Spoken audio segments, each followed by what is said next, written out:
Get ready for a hot topic button here. When, where, and how much should we tip? It's a hot topic, and etiquette expert Jeannie Vaage is here with an answer to all sorts of tipping queries. Good morning to you. Good morning, Corey. Okay, this is a hot topic because we're confronted with it more now than we ever have been before. That's right. When it comes to tipping, who should we tip?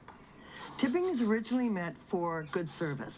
Okay. Now, in some countries, that is incorporated into the price. You know, Italy, Australia, they also pay their servers in Australia. For example, a bartender is $25 an hour. Okay. So they don't expect any tips. However, here in our culture in North America is that's something we own, is that we tip for good service. Okay, so that makes me think of food. What about other services? Maybe if you're going for a massage or a haircut, what about in those circumstances? Those are times when you do tip. It's generally between 10 and 15%.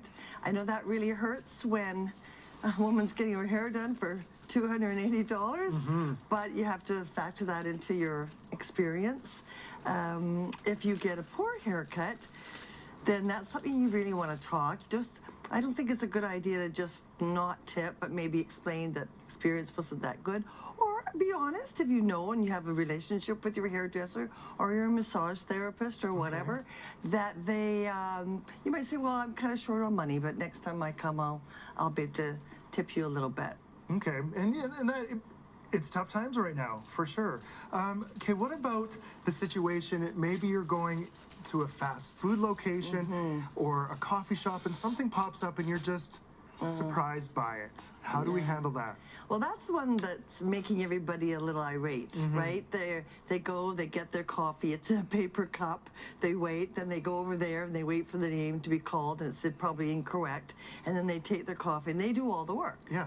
And so the rule of tipping is you do not have to tip in that situation. So even if it comes up on the machine, don't be afraid in those situations to say no tip. That's right. And be ready, because we always, as I was saying earlier, you kind of get caught off guard. Every little machine is different, and so you go, oh, and you press green, and it goes, well, which means, yeah, let's just go ahead, and then it says, well, how much? And then you press green, and then you're sitting there embarrassed. So just know that that's going to come up and be prepared for it. Now, there are a couple of times when you might want to tip at a barista shop.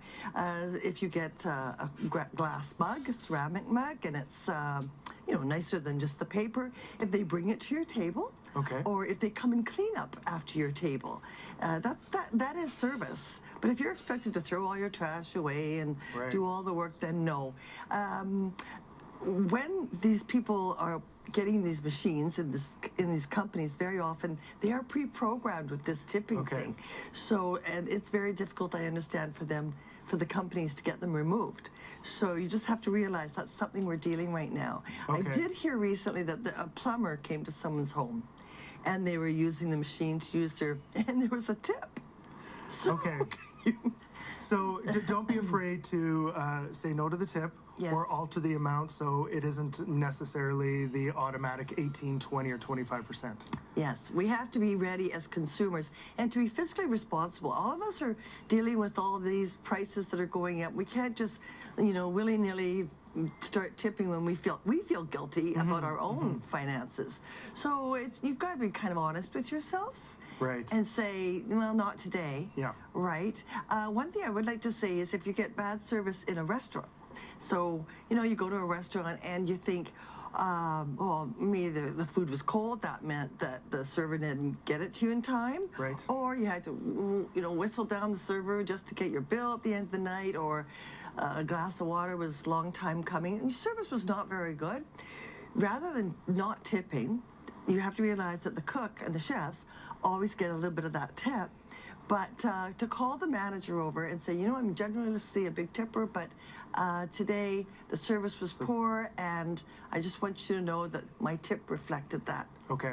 Perfect. And yeah, you look better that way. Yeah, for sure. So have those discussions. They might be awkward, but have them. Jeannie, thank you so much for this awesome advice. Thank you. If you would like more advice or to learn a bit about social etiquette, you can check out vipprotocol.ca.